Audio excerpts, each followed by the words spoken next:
ఈరోజు దోసకాయ కూర వండుతున్నానండి. దోసకాయ ముక్కలు కోసి పక్కన పెట్టాను. ఇదిగోండి ఉల్లిపాయ పచ్చిమిరపకాయ కోసి పక్కన పెట్టాను. కూర ఎలా వండుతానో చూపిస్తాను, చూసేయండి. మరి కళాయి పెట్టానండి, ఆయిల్ వేసాను, ఎల్లుల్లిపాయలు వేసాను, ఏగుతుని ఇప్పుడు తాలింపు గింజలు వేస్తున్నాను.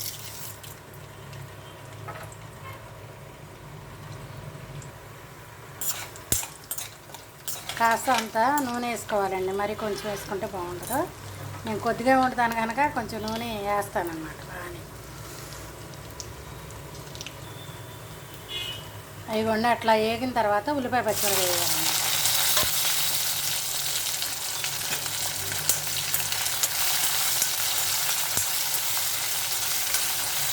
కాస్త ఉల్లిపాయ పచ్చిమిరపకాయ వేయండి, ద్వారగా వేగనిద్దాం. ఇవ్వండి ఉల్లిపాయ పచ్చిమిరపకాయ వేగిపోయింది. ఇట్లా అయితే సరిపోతుందండి. ఇప్పుడు మనం దోసకాయ ముక్కలు వేసేస్తాం.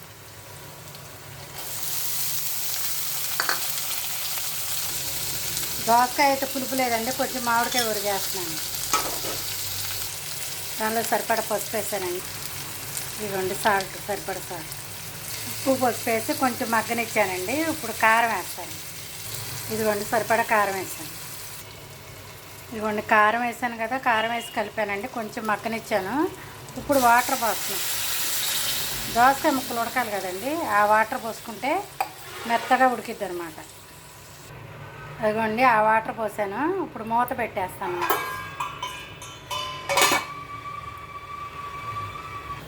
కూర అలా ఉడుకుతుందండి, ఇంకా బాగా వాటర్ ఉంది, అది ఎగిరిపోయిన తర్వాత దోసకాయ కూర అయితే రెడీ అయిపోయిందండి. కొంచెం వాటర్ ఉంది, అది మగ్గిపోతే సరిపోతుంది.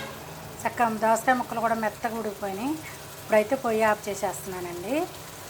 మీరు నా వీడియో కనుక నచ్చినట్లయితే లైక్ చేయండి, షేర్ చేయండి, సబ్స్క్రైబ్ చేయండి. తప్పకుండా ఆంటీకి సపోర్ట్ చేయండి. నేను కొత్తగా పెట్టానండి యూట్యూబ్ ఛానల్.